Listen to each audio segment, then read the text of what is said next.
And I've got Dan as well. Here we go. Wow. Hello. Hello, Dan. How are you? Feeling great. Excited, pumped actually. And I'm hoping you'll help me to understand why that is. But that's in a few minutes. My very first live stream, if I'm honest with you, towards all the multi-platforms that I'm part of. And I've decided to do it in the last hour. So I'll talk about it in a few minutes. So I'm really excited. How's your day today so far? My day's good, thank you. Yeah, I'm excited to be talking with you, and excited to hear that I'm your first live streamed podcast episode. So I'm honoured to be involved, Raf. Fantastic, and I'm super excited about it. So I'll go right into it, guys. So hi guys, I'm Raf. I'm already a bit nervous. Hi guys, I'm your host Raf Byron, and this is a Coaching Leaders podcast. In today's episode, I have a pleasure to talk with Dan and learn tons from him. Why? Because as a manager, I had to develop high-performing teams, and I didn't know how to verbalize it in order how to do it as a former athlete. I just knew that somehow I can do it. Dan today will help me and you guys understand what it takes to develop high-performing teams. Dan is a consultant psychologist, author of 4 books, also a fellow podcaster, and wow, I'm super excited. So thank you very much, Dan, for being today with me. No problem at all. No problem. Just great to be on and having this conversation. I'll be honest with you. I've linked with you probably about a year ago or so, and every single post that I read from you is a huge lesson from me. In all honesty, all I have to do is to read post by post, and we're going to learn tons from you. Just recently, you've posted that if you were a manager, you would engage in mindset conversation with your team, and you would perform in high performance mindset with your team. Now, I know you're working with the athletes and with the sport teams, but in my opinion, there is not much difference between what coach in this elite sport has to do, and what manager has to do in order to develop high performing teams. So maybe could you explain to me a little bit more, what does it mean to develop, and how do you develop high performing mindsets within the team? That's a big question, Raf. And as you've mentioned, I don't even think it's the vast majority. I think everything I write is on sport. I rarely go into any other worlds. So you'll have to help me here, to be honest with you, so we can work together on this. I certainly will. Oh, well, I do agree with you that sport and business do collide, and there's definitely since, I don't know, the 1980s, a lot of sports psychologists have worked in the field of organizational psychology or worked with businesses in corporations. So there's definitely crossover skills. However, one always has to remember, ultimately, sport is about moving and activity, and you don't do many somersaults and I don't know, golf. I suppose some people do golf swings in the office, but sport is about having the psychological ability to learn, to engage and participate in active sport activities, to learn movement, to learn movement skills, motor behavior, as we'd call it, and then ultimately to perform these skills, these motor behaviors under pressure. And that's my world every single day. But as you say, there's crossover skills into the corporate world and management. Look, when I talk about helping people work on their mindset, I really would split this into 3 areas. Mm-hmm. And again, I think the first area may be more of a sports piece, but I'll try and bring it towards the corporate sector. I talk about 3 Ps. If you're a sports coach, if you're a sports leader, and I guess if you're a business leader, there's 3 Ps: participation, progression, and performance. Participation, progression, and performance. That participation piece is the engagement piece. So if you're a sports coach or sports leader, you want to help your players, your people, engage in every activity, in every session. And I dare say it would be the same for a leader in a business. We want our people to engage, don't we? Mm-hmm. We want them, we don't want them to be overly distracted. We don't want them to be bored. We want them to be involved. We want them to come up with ideas. We want them to team. We want them to lead themselves and to lead others. We want them to form relationships. We want them to complete their work. That we want them to have a great time in our organization. So that to me is the participation piece. And I think every leader is involved in helping massage that participation piece.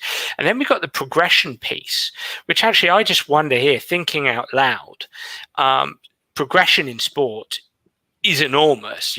We want our players, as coaches, as leaders, and coaching leaders in sport, in many respects, teaching and learning are our go-to positions. We have to be great teachers, and we have to help our participants be great learners. We want them to improve at their sport and to grow, to develop. And I just wonder if that's a progression, if that's a piece in the corporate sector that's not always talked about as much, or not done as effectively, maybe.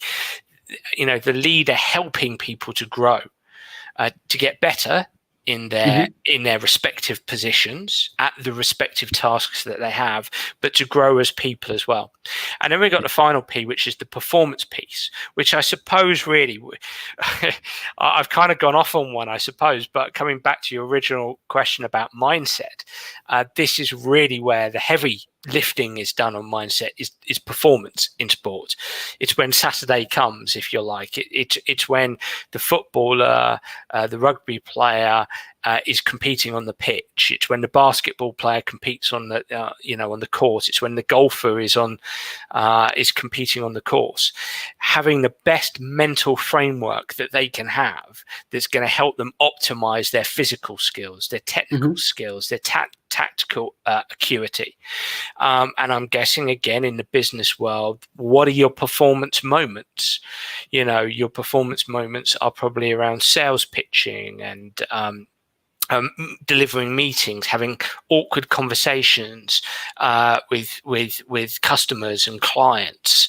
It could be a conversation with a colleague, or a phone call, taking a phone call with somebody from external from the firm.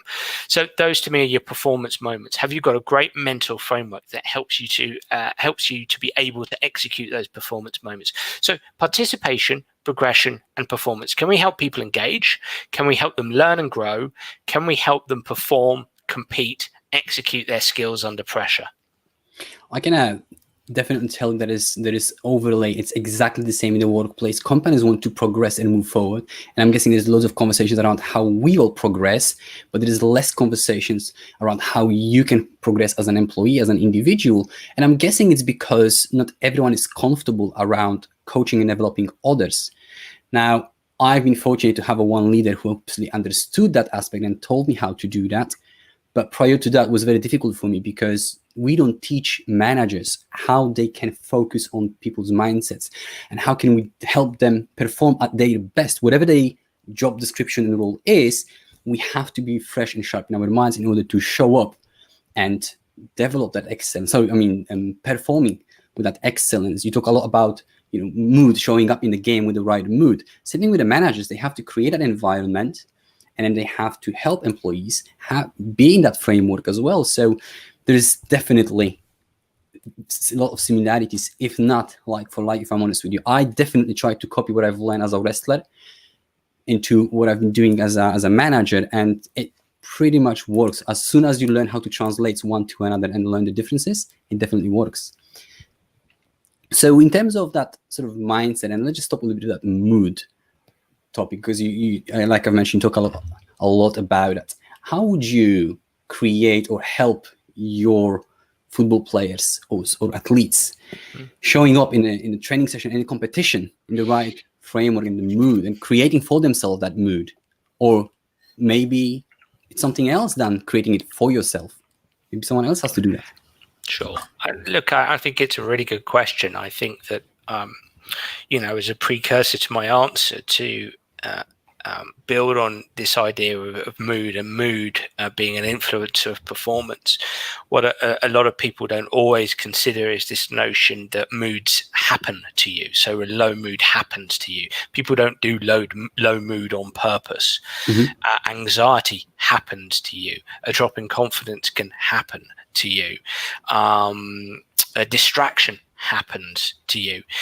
Human systems are complex, from our biological to our psychological, right the way through to how our environment impacts our biology and our psychology. So as human beings, we work on several layers. So we're complex creatures. And I come back to this notion of, I think, because we're complex, dynamic creatures, always changing, the experience we have of living in our body is always changing. And so we need to have, if we want some kind of consistency, we need to have, in my opinion, a mental framework that enables us to be able to, I think, if I was to strip performance psychology back into three key features, I would say it would be, or mental skills, if you like, it would be attention. So the capacity to pay attention. And that's everybody, everywhere, in anything that they do. We need the capacity to pay attention, right? Yes. If we're easily distracted, we're not going to get our work done. We're not going to listen in closely to what somebody is saying, and thus we're not going to be able to respond appropriately. So the capacity to pay attention, the ability to deliver at the right intensity, which is a close relation to attention, but isn't always spoken about. But if look at it this way, I could be doing a piece of work for, say, a couple of hours, say writing. I do a lot of writing. I can find myself wilting after about an hour or so, and I probably need to take a break. But I can feel my intensity level drop, and then that hands over to attention. So when my intensity levels drop, I can get easily distracted. I come away from my task at hand. And then there's a third element here of intent. So to execute with positive intent. This is particularly pertinent in the world of sports. So it's to execute my actions positively, to pass positively, to throw positively, to kick positively, to move positively. That's really important. And I suppose the crossover there in the business world is just to deliver positively, to act in a way when you're in a two-way conversation or a group meeting or delivering on a presentation, to deliver with positive intent. I'm sure people can picture that. So 3 skills: attention, intensity, intent. So that's what we want in any performance environment. So how do we do that? You asked me, how do you do that? Because low mood gets in the way of attention, intensity, and intent. Confidence does as well. Distraction does. Anxiety does. So how do we do it? We need this mental framework. Now, that mental framework could be far-reaching. And when I sit down with somebody, we start to talk about what their framework can look like. And with athletes, I'll often start with this question: tell me about you at your best. Tell me about you at your best. What does that look like? What does that feel like? What are others seeing when you're at your best? So if I take a cerebral bit of work, I'm doing that 2 hours bit of writing. I've probably got a clear desk. I haven't got any distractions around me to begin with. I've got some water on my desk, and my eyes are fixed firmly on the screen, and I'm absorbed in what I'm doing. And if I feel like I'm coming out of that, I come back in. That would be a basic rundown. I could talk more about that, but that would be a basic rundown of me at my best, at my desk, doing writing for a couple of hours. It's very detailed, very, very specific. You really envisioned it and pictured the perfect environment around you when you are at your best, when you're writing, right? And that's what you're trying to do. So when you work with a sports person, let's say you've mentioned football, I work with a lot of footballers, and so I'm trying to get them think about them at their best. So if you take, I don't know, a striker, he might say, well, I'm always on my toes and I'm constantly trying to lose a defender and I'm trying to attack the 6-yard area and I'm going and supporting my midfielders. I'm working from the front. I'm working really hard defending from the front. I'm playing lovely crisp balls out to the wing. I'm trying to get on the end of crosses and all the details that if you like football, you'd know about. But within that, I want to get some action-based words from players, some adjectives, things like alert, alive, lively, relentless, upbeat, cool, calm, focused, relaxed. And this is where I think the sports world works really well with this, because you want them to come up with a couple of action-based words that make sense to them that they can then go and replicate on the pitch. This can be part of their mental framework. So a player might say to me, well, Dan, now you've asked me that, I would say sharp and alert. I'm sharp and alert when I'm at my best. And I'll get them to expand on that. Well, what does that look like? And, they'll talk about sharp and alert body language, head up, standing tall, on my toes at all times, really agile. And we'll just make it as broad and as expansive as possible. So we're starting to build some real detail into what their high performance mindset looks like. And then what the secret sauce with all of this, to break it down and to simplify it, the secret sauce is, once you've helped them created their high performance mindset, you want them to go out there and put that high performance mindset first. That's got to be what their number one objective, their number one goal, if you like. Now in sports people are socialized into outcome and performance goals. So their outcome goals is got to win, got to win, got to win. Their performance goals revolve around a performance indicator such as, I've got to score, I've got to complete all of my passes. And it's like, well, no, stop, hold on. Those kind of things we can't control.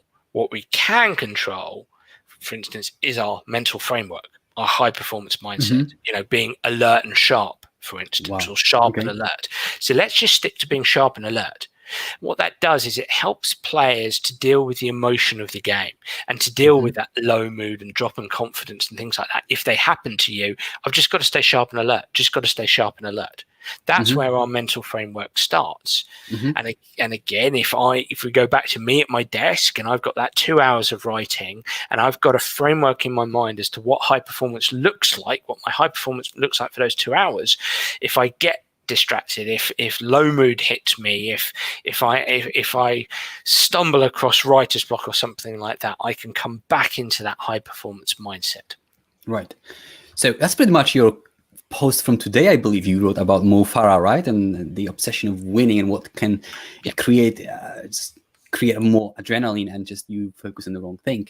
So I'm going to translate a little bit into the workplace, and I'm going to use myself as a guinea pig. As you can see behind me, there is a sign that says, I lack the discipline, because I do lack a discipline. I've got lots of great resilience, drive forward, but I don't think I'm that disciplined, that distraction. I want to come back to the distraction because it's so relevant to manage the employees, especially right now. We're all working at home and there is hundreds of different distractions. Right now, if I'm looking at myself, I'm thinking, will my dog bark downstairs? Will my kid run through and just start shouting? Or, will my phone ping and something like that?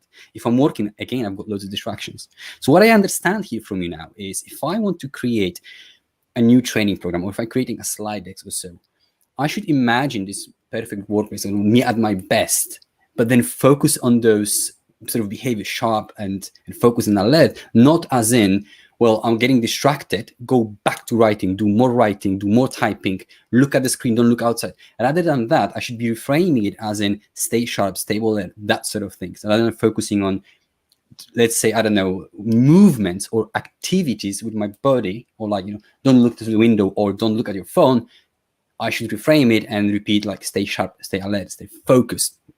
Do I get it right?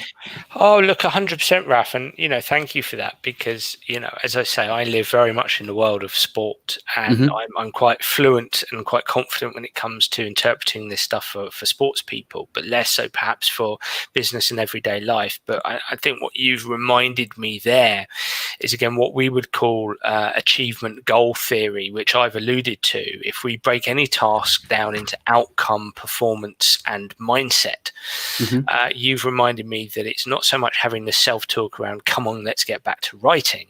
Yeah. It's actually coming back to mindset. And as you said, your high performance mindset might be your little subtle bodily cues or clues related to the key words that you've picked, or it could be related to the environment that you create for yourself when you're at your best. So it's coming. It's rather than saying, come on, let's just get back to writing, which look, you can do.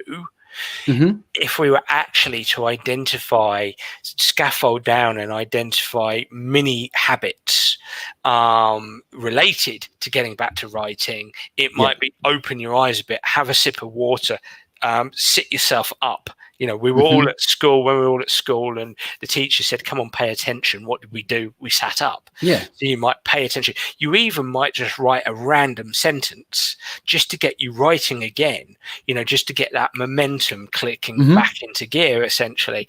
So, yeah, absolutely. I think we've dovetailed nicely, because it's just getting back to the mindset, the task, the process that underpins performance, that underpins the outcome.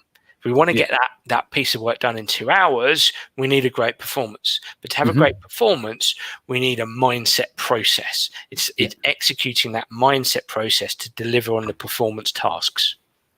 It reminds me very much of what you just mentioned, that, you know, a certain body posture. When I was working as a manager in the hospitality, that's my background, I would often referring back to my employees that, you know, in order to be a better sort of waiter or even a manager on the floor, you have to have a certain body posture. The chin is always up, because as soon as you're walking like that, you're losing the focus, you're losing the alertness, you can't see as much. So it was very simple reminder, the chin is up. If I do the wrestling, and I coach my son now who's into the rugby, I always remind him that you don't look at the ground, at the mat. There's nothing interesting there. You know, the body position has to be a certain thing in order to create a certain level of alertness. But the idea and the goal is absolutely stay sharp. But the small body cues, like you call mini habits, do help in prompting that mindset and getting you back into it, right? 100%. And, you know, I talk about, you know, when I strip back self-regulation techniques for sports people, I talk a lot about self-talk, but I also talk a lot about body or embodiment, which, yes, as I say to sports people, yes, it is body language, but it's more than body language. It's who you want to be. It's how you want to portray yourself. It's how you want to present yourself. And look, clearly over the last decade or so, there's been some intriguing research done on this, whether it's in the realm of what we might call in science embodied cognition. So think of cognition as mental process, embody as in body, so the embodiment of mental processes. So how our body is influences our mind, and obviously you can point to the work of Harvard professor Amy Cuddy, who has a very popular TED talk now. It should be stated that for a couple of years after her TED talk, she unfortunately received quite a lot of, I think even abuse would probably be the right word, from the scientific community, who don't always warm to that kind of simplistic science. And however, the last couple of years, she released a paper in 2018. I think they were struggling to replicate her original findings, but in 2018, she corrected a few things. And didn't know that. I need to look into it. Yeah, do. It's really interesting. She's now back on the front foot. And I had an interesting conversation, you know, back into the world of sport in my own podcast, the Sports Psych Show. I had a very interesting conversation with a very prominent sports scientist and athletics coach called Steve Magnus, who has written a couple of books, and we talked about this. It's called power posing. Amy Cuddy, power posing, and she talked about how it can promote the release of testosterone, Right. and subsequently help us feel better, feel more powerful, and then subsequently help our performance.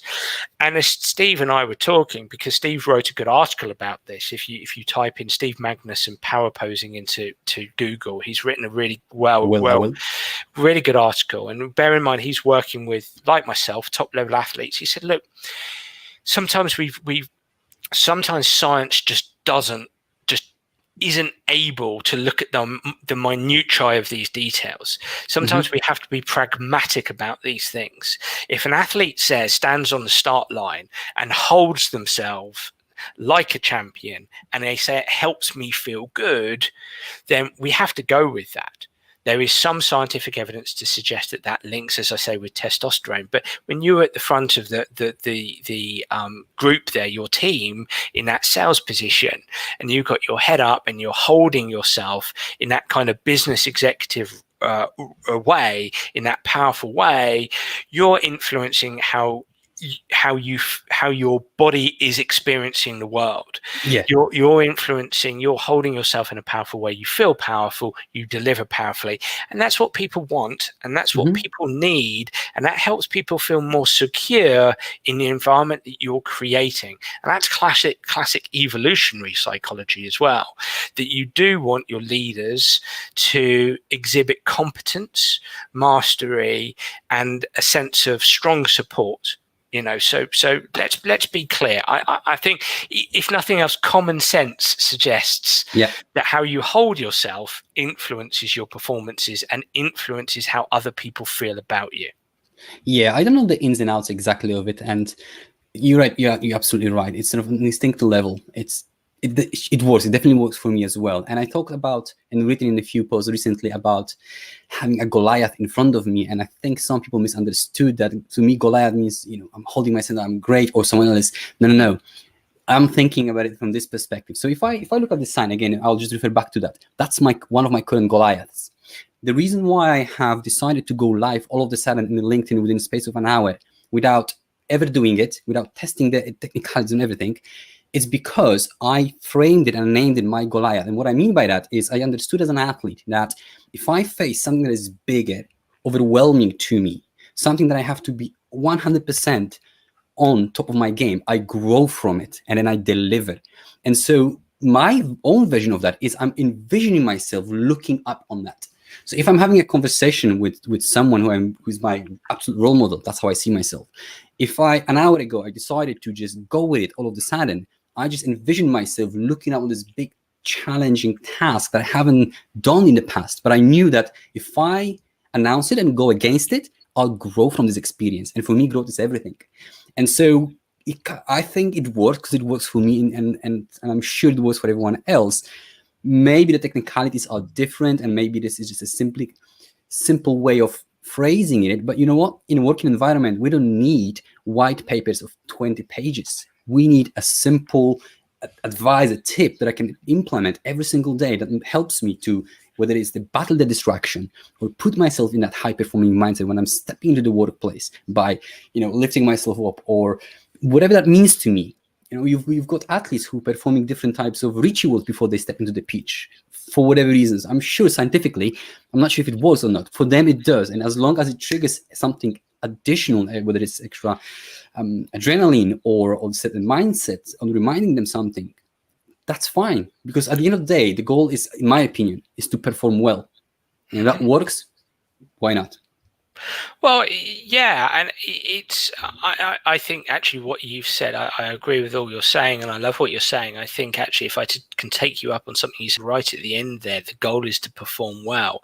There's an interesting dynamic there in the sporting world whereby for me, I feel my job is to try to help players flex on that idea and broaden it. Let me explain. Sure. In, let's say, a sport like football, I want players to strive to play well and have their best possible performance. So let me actually put that a little bit better. I want players to strive to have their best performance and strive to have their best possible performance. The word possible is new to me. And the reason being is because we come back to goal achievement and we come back to effective preparation. If my narrative, let's say I've got a game on Saturday. If my narrative Monday, Tuesday, Wednesday, Thursday, Friday is I want to have my best performance. I want to have my best performance. I've got to have my best performance. I've got to have my best performance. Fine, okay, but again, let me throw complex and complicated into the mix. Complicated. The game is complicated. Every sport is complicated. They're difficult. Complicated is to be difficult. They're difficult. There's complexity, and we come back to the human system, the complex human system, in as much as it's complex to play well, have my best performance, because mood happens to you, dropping confidence happens to you. The game is complicated. There's the opposition, they're trying to stop you from playing well and all this stuff. So when we take complicated and complex and we throw that into the mix, if I've just had the narrative, got to perform at my best, got to perform at my best, got to perform at my best, I set myself up for possibly a downfall. Especially if I've made a few mistakes early doors, first 5 minutes, or if the opposition have come out the blocks quickly, or my teammates aren't playing very well. I feel flat, I feel down, I feel lethargic in the warm-up that players so often say happens to them. So we need a slightly more robust language around performance. I'm trying to perform at my best and have my best possible performance. Wow. Because ultimately, we want to have a 6 out of 10, which for me is an average performance. What we want to do is get rid of the 4s and the 5s. The 4s and the 5s out of 10 kill athletic careers. They kill a footballer's career, because the coach just says, well, I can't trust this player, it's not good enough. They come out the team. Whereas if we can turn 4s into 6s, 5s into 6s, 6s into 7s, then we've got more of a chance to high perform more consistently under pressure. And I guess we can play these linguistic games in the workplace, and again, you can probably help me out here, but I'll actually come from my own playbook, and then you can perhaps give me one. Is that the flexing of language? I remember going into, my background is I was a professional golfer and then a golf coach, and I became a sports psychologist after going to university and finishing my degree and my master's degree, and I became a full-time sports psychologist. And then I'd actually not worked that heavily in golf for a number of years, and about 6 years in, the position of lead psychologist for England golf came up. And it was it's a fairly prominent role, and I got an interview because I have a strong background in golf, obviously, and I just went into that interview and I used that notion of goal achievement theory. I used that flexing of language, and I said, look, you know what, I'm going to go in there and I'm going to be ready and confident, ready to give my best possible performance, and confident about giving my best possible performance. It might be that I don't get the position, and that's okay. But I'm just going to go in there and be ready to give my best and my best possible. And then if the outcome doesn't happen for me, that's all right. That's fine. I can walk away with my head held high. Wow, but you see what we do, Raf, is, and this is sports people are very guilty of this, is they're so socialized into extreme language around performance and outcome. Got to win, got to win, got to win, got to win. Got to perform, got to perform, got to perform. Got to be at my best, got to be at my best. And actually, that's often to the detriment of their performance and to the detriment of their outcome, because they play tight and tense and anxious. They are far better going, look, outcome. I know I want to win. We all want to win. That's there. Let's just park that and let's put that over here. We know what an 8 or 9 out of 10 performance looks like, whether it's a golf game, whether it's a football game, whether it's an interview, whether it's a presentation. I can picture that. I know what I've got to do, and I've got to prepare for that. But my job is that mindset process. And that's where I really need to be tough on myself. I can be tolerant on performance, but I need to be tough on my mindset, because we're so often tough on our performance and tolerant on our mindset. We need to shift that round. I went into that England golf interview and I said, I have to get this right mentally. I've got to embody who I want to be. I've got to deliver in my game face. Okay, I've got to deliver with passion, with commitment, brave and bold and upbeat. I've got to be decisive, answering any questions, even if I don't think, I know the answer that greatly. I'd be decisive, right? Because that's a mindset. That's a way of doing it. Okay, I've got that. That's how I'm going to be. And then the performance just takes care of itself. But I'm getting the mindset right. I picked up something right at the end. Then there is a tendency to say, I need to have the right answers for the questions. You've reframed it, and you have to be decisive and confident with your answers. And it changes the expectations and the whole mindset for you. Now, let me just translate it into maybe my scenario today, and then a little bit to workplace as well. So because I decided to throw these live things into the mix, I did say it's going to be live, but I meant to be to the small audience into one platform, kind of like safe and secure. All of a sudden, I decided to throw it out there.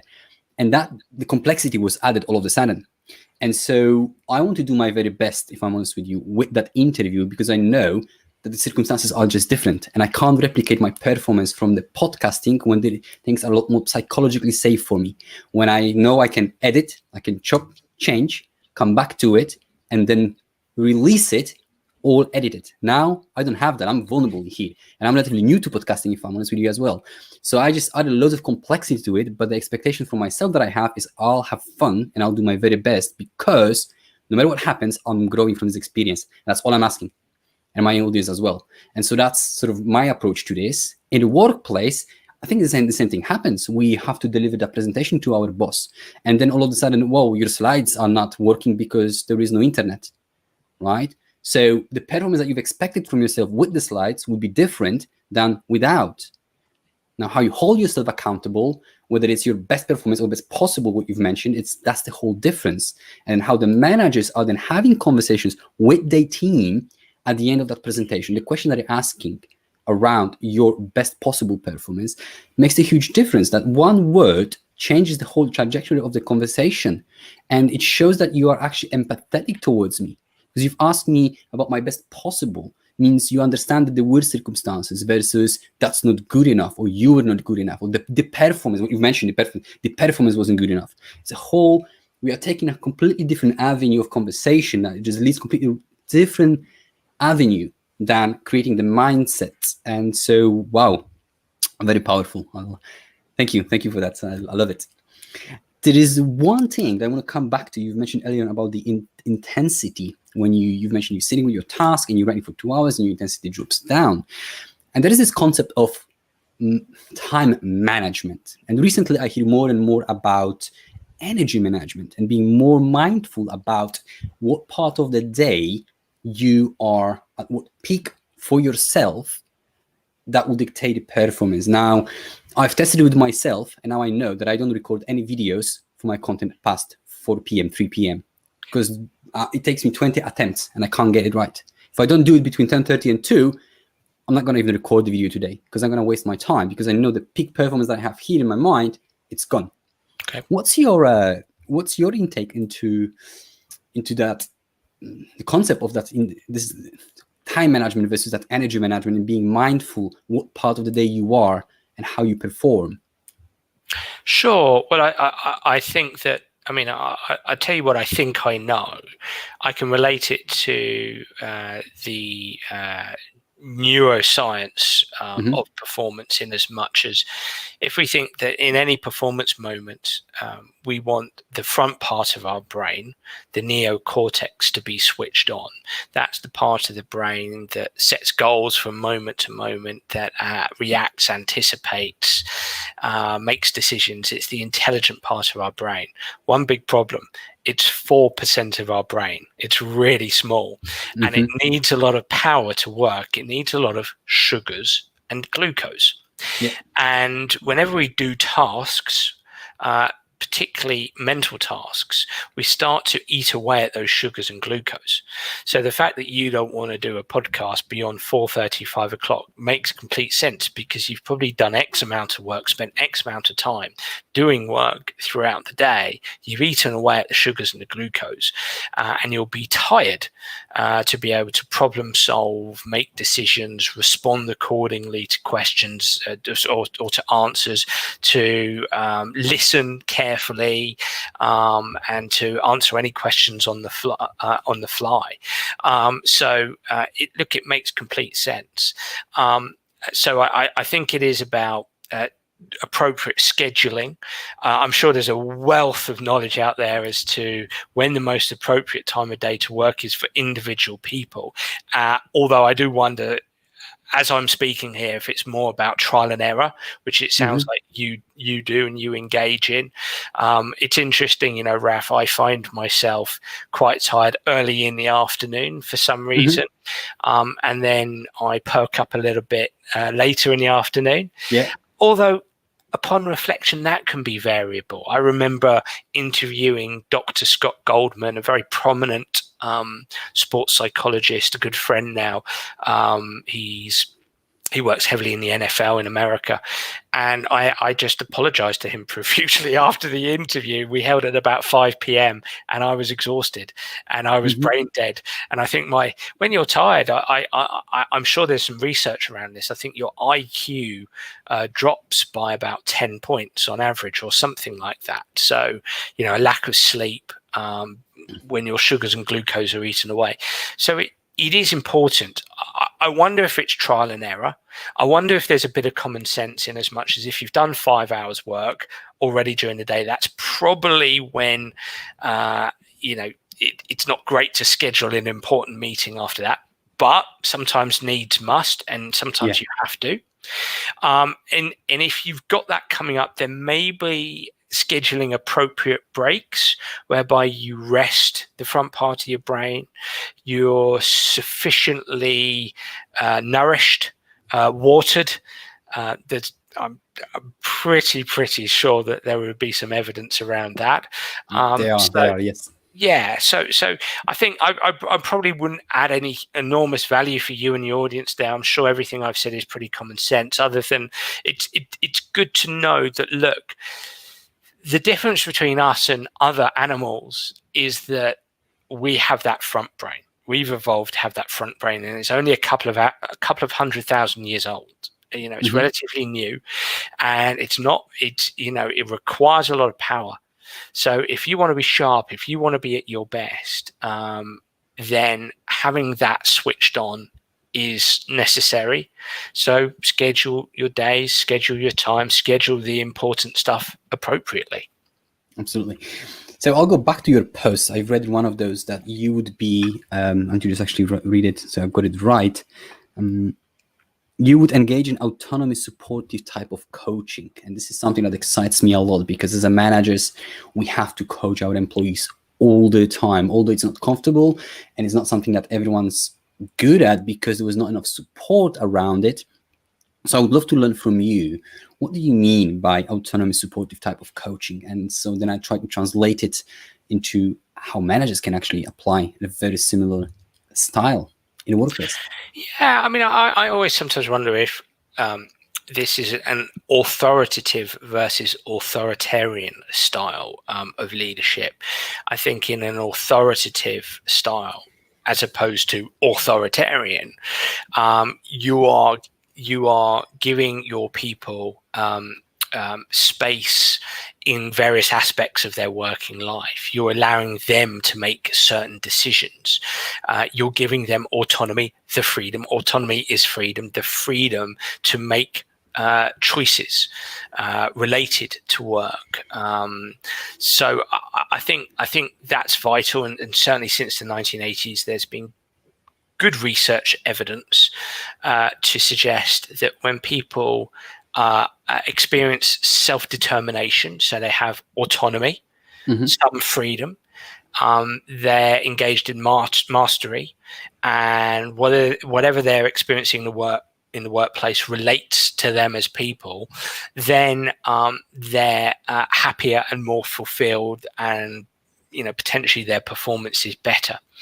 I do wonder, if I was to back up a little bit, I'm very, whilst it might not always be practical, though I think in the workplace it is more so than sports teams, I'm very keen on individual specific participation, progression, and performance. And that probably lends itself more towards the notion of servant leadership. I think as managers, as leaders, we need to sit down with individuals and ask pertinent questions. How would you like to be managed? What does great leadership look like to you and for you? How can I add value to your working life? How can I make things better and easier for you? How can I help you to grow? How can I help you to perform? How can I help you enjoy your engagement with your work? I think asking those kind of open-ended questions is vital. And I don't know if that comes under any specific umbrella. I just think it comes under more of an individual-based leadership model, if you like. You can come back at me and correct me there, maybe. That's certainly how I would do it. I think where I write my pieces on LinkedIn and other sites is I would lean towards autonomy, but in an individual way.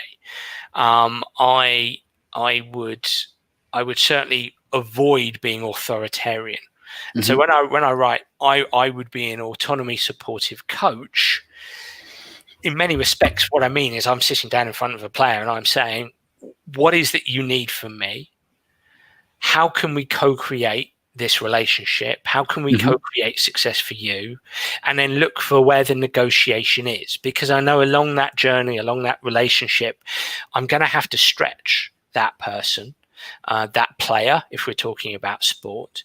I'm going to have to help them feel a little bit uncomfortable so that they can stretch their comfort zone, to use a bit of a cliche now in sport.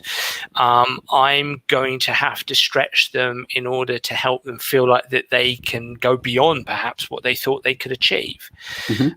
So I think it's sitting down with somebody, asking those kind of questions, having a good open conversation that's psychologically safe. You've mentioned psychological safety.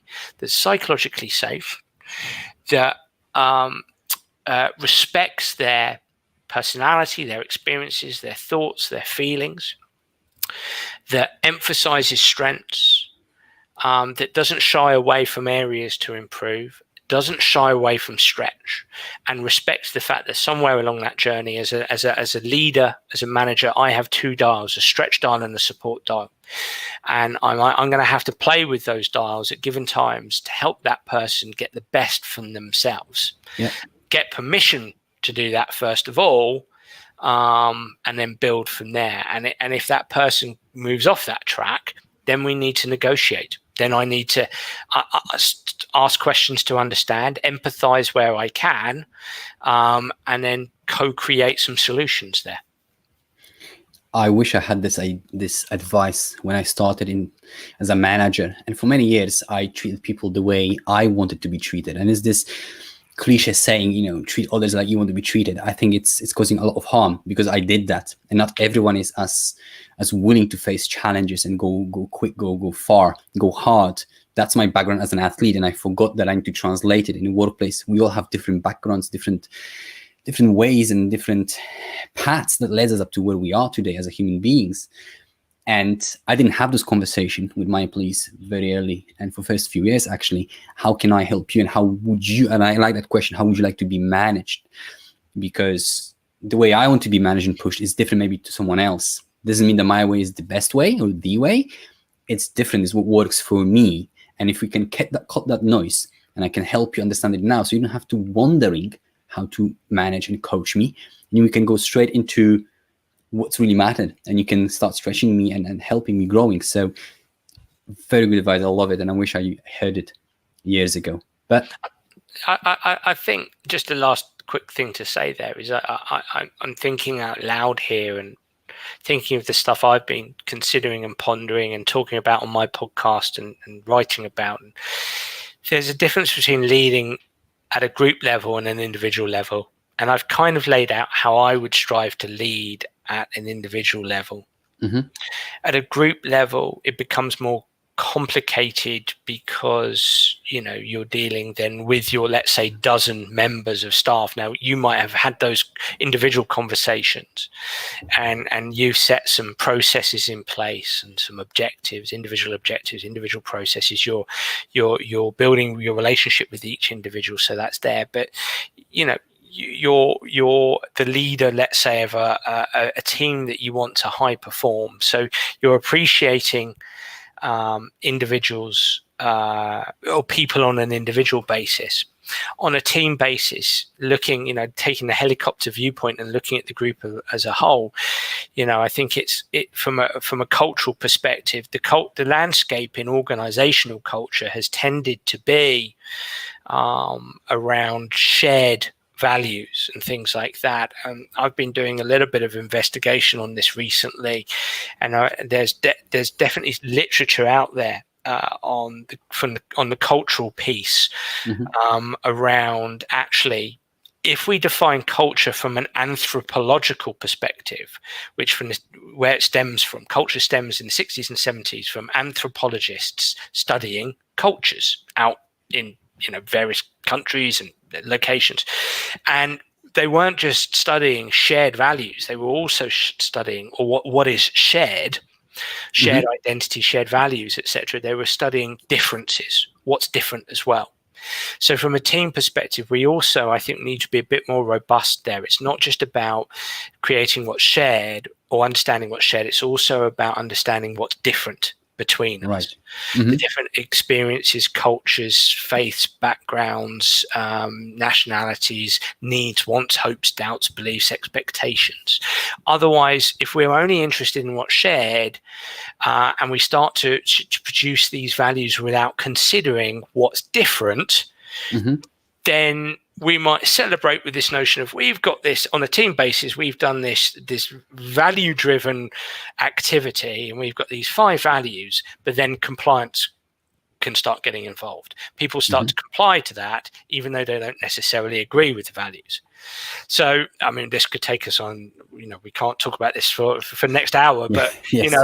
It's respecting, it's working with individuals and it's working with a team, and it's respecting that there's going to be big differences between the individuals in your team, and it's actually creating values, shared values, potentially, that are a big part of what you guys do as your team. However, it's onboarding everybody into those values, and it's it's having great conversations with those individuals who say, I'm not sure about those values because they don't, that's not me, and it's trying to find some common ground. And sometimes it might be that you've got to negotiate a situation where that person really finds that value for the team very difficult. It's rife with complexity, but that's okay as long as you appreciate the complexity. It's when we just simply dive into, well, these are our values and that's where we can get ourselves into problems. Yeah. So would be an example in a workplace, because I know workplaces are very much like teams nowadays. They are multicultural. So it could be an example of that. That maybe I was raised in a culture when we are respecting hierarchy. And that's one of the core values that we have. And all of a sudden I'm coming into the company who is very much open space, no hierarchy, no management whatsoever. And I'm like, whoa.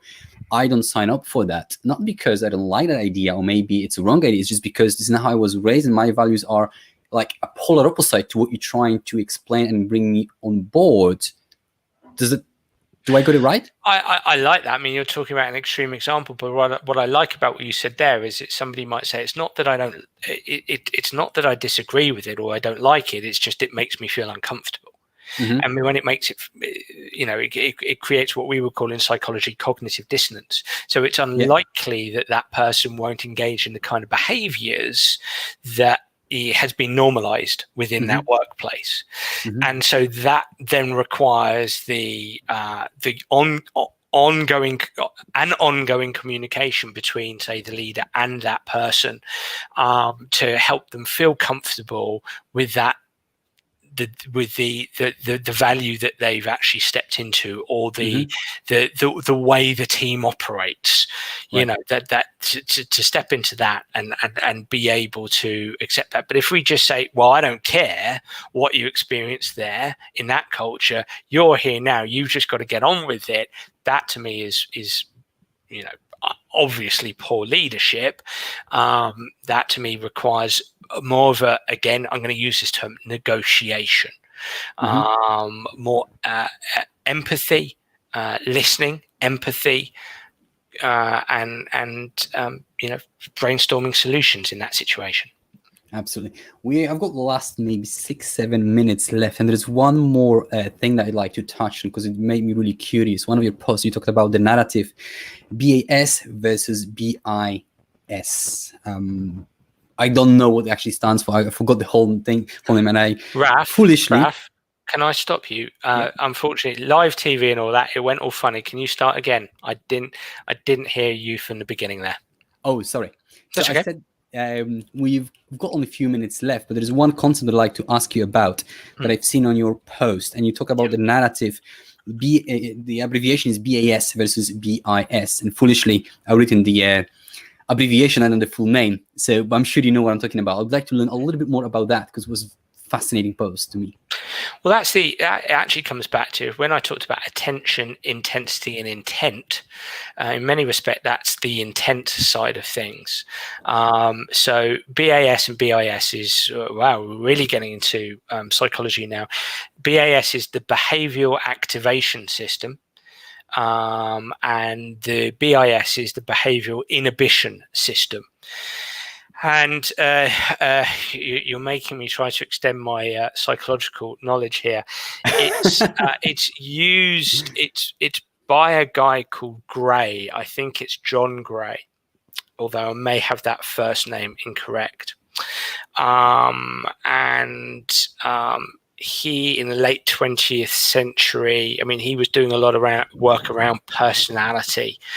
And in simple terms, so let's think about behavioral activation system, to activate, to go towards, to move towards. So in very simple ways, the brain, in very simple terms, the brain moves in one of two ways, towards or away from. Yeah. You know, in everything we do, it really can be cut down to as simple as that. We move away or we move towards. I love simplicity. Yeah. Approach or avoidant. Mm-hmm. And so our personality, especially the personality trait of neuroticism, which is negative emotion, is very much based around this, and also extroversion. So if we've got the personality trait of neuroticism, which is negative emotion, and extroversion, which is positive emotion, okay, those are two different things. This is where people go wrong. Positive emotion is not the opposite of negative emotion. They sit on two different continuums. Oh. Very important to know this in clinical psychology. So neuroticism, negative emotion, is your behavioral inhibition system. It's to stop, it's to pause, it's to, and it could be to retreat, okay? Behavioral activation system is to move forward, okay? Now, this kind of works. This is where motivation and emotion work hand in hand. We set a goal. Okay, this is what I want to achieve, and so we set off our behavioral activation system, right? So this is my goal. This is what I want to achieve, and I start moving towards that. But something happens, like we get told off or something like that, or get told we're not doing it right, so we're not moving forward in the right way, and that sparks our behavioral inhibition system. So we stop. Yep. A bit like fight, flight, freeze, right? We freeze, okay? Immediately. Now we can withdraw. You know, we can start to go backwards. Okay, I'm not going to achieve that objective, so I'm going to go back and I'm going to go off and do something else. However, if something happens and we just go, oh no, forget about that, or we just deal with that situation, then we spark our behavioral activation system again, and we keep moving forward. So I remember, because you're talking about my LinkedIn post that I do every day, and I wrote one about a scene in. I wrote one about James Bond, particularly topical right now because of the sad death of Sean Connery, right? He was a real hero of mine. And I wrote about a scene in Casino Royale where with Daniel Craig as James Bond, and I think it's the opening scene where he's running after this bomber, and it's the one when they go up the crane and they're 500 foot in the air. But the thing about the scene is Daniel Craig there's bombs going off, he's getting shot at, just so many hazards. It's like health and safety, to put a joke on it. It was just an absolute disaster. But he keeps going. He keeps going. He keeps going. He keeps going. Bullets flying at him, keeps going. Bombs going off, keeps going. People attacking him, he keeps going. Fight ensues, he keeps going. And that's what your behavior. I said, look, that in many respects is what an athlete needs to have. Let's say a footballer on a football pitch. You just keep going, keep going, keep going. You stay in your behavioral activating system. You keep your behaviors activated rather than inhibited. Mm-hmm. Now, there might be a time, if we're going to go in a bit deeper, which I won't do for long, but if we go in a bit deeper, it might be that you unleash your behavioral inhibition system if you go a goal down, because you go, hang on a minute, I might have to problem solve here. If your opponent is getting the better of you, we have a behavioral inhibition system, neuroticism, for a reason. Mm-hmm. Okay, it helps us to stop, to think, to assess, to judge, to find solution, to problem solve, to brainstorm, etc. So that's why that exists, right? But for the most part, we want BAS. That's what BAS and BIS is, and that was Geoffrey Gray. That's his name, Geoffrey Gray, who's now he's dead 15 years, but he was a prominent English psychologist, and it's one of the, I think, fairly uncontested theories within personality science around that neuroticism and extroversion piece. It's very interesting. The reason why I asked this question, and I love the breakdown that you gave me and you simpled down, is because from my experience, and I work as a feedback coach as well, is that people tend to focus on preventing from mistakes to happen. We don't want that to happen again. We don't want this to happen. We have too many complaints. I don't want to see any more complaints. Rather than let's move forward and we're going towards that direction, we are communicating in a way that shuts people in the track and sends the message that you have to avoid the mistakes. You have to avoid the negativity. And then, so in my opinion, it doesn't create the right mindset, because we are now operating from the position of fearing of making those mistakes, because we can't do that, we can't do this, we can't do this. I need to avoid and make sure that doesn't happen again. Now, I don't want to see that happening again. Rather than, let's just, we want more of that behavior. So like managers want more of those behaviors, but when they communicate, they're saying, I don't want those behaviors. So that's the reason why I ask. I want to understand if I got the concept right, and if we should communicate more through that BAS rather than BIS. I think what I would say to that is we just need, BAS and BIS are very instinctive, and what we need are maybe better conversations around when this happens, how are we going to react and respond? We need to have, let's use the term instrumental here.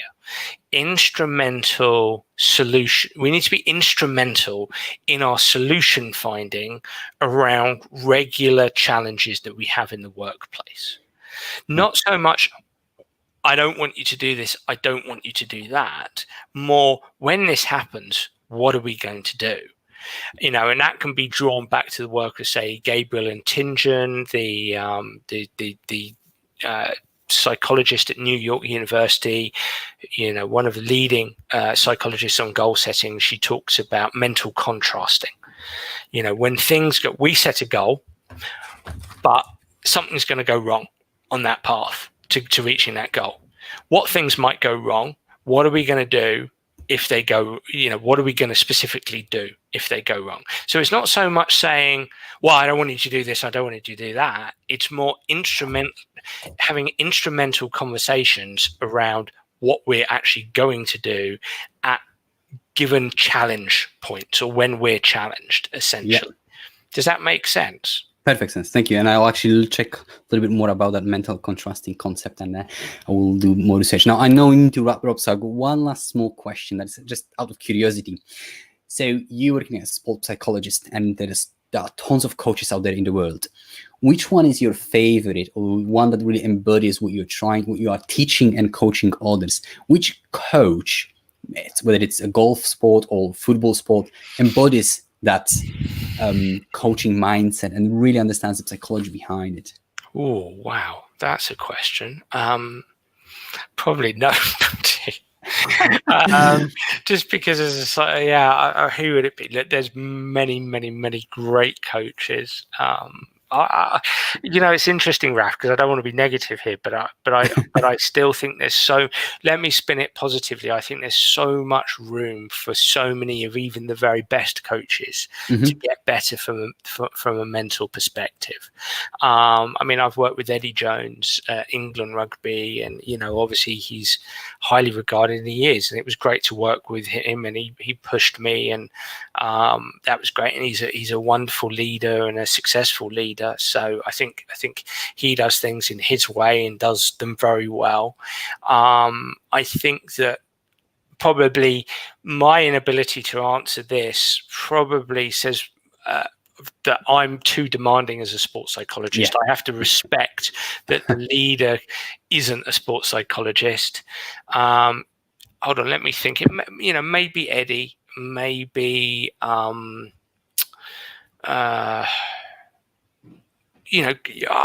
you've got to look at what Jurgen Klopp has done at Liverpool. I was waiting for it to drop, because from the outside, and especially for someone who's not within your field, it looks like that he gets it. So for me, I'm a great fan of Pep Guardiola because I support Barcelona since I was a kid. But then Jurgen Klopp comes in, and I think he's kind of like one small step ahead of him in terms of that, really coaching and fostering, creating a psychological safety around him, and then really focusing on people and treats them as individuals and really is focused on it. So I was wondering if that name will drop in or not. I'm sure Kieran is happy to hear it. So it's my best friend and my mentor, who's a Liverpool supporter. Good stuff. Yeah. Awesome. That's it for me, folks. I have enjoyed this episode, tremendous level, and Tom's made loads of notes. I'm going to listen to it over and over. And where we can get in touch with you and learn more from you, I've mentioned LinkedIn posts. They are there every single day, almost, and they are tremendous value, guys. You got to check it out. Or Twitter, both the same thing. You've written 4 books already. You've got your coaching academy as well, Soccer's Coaching Academy, that people can sign up for as well. And it's a great value, lots of coaching nuggets out there as well. I've signed up for it myself as well. What else we can get in touch with you and learn more from you? Well, I'll give you the basic rundown. You've done a good job there. So my website is danabrahams.com. danabrahams.com, and I am interested. I've recently been contacted by a company. I'm going to be starting to work with their sales team, so I am probably gently, slowly putting a foot into the world into the corporate world. So if anybody's interested, so it's danabrahams.com.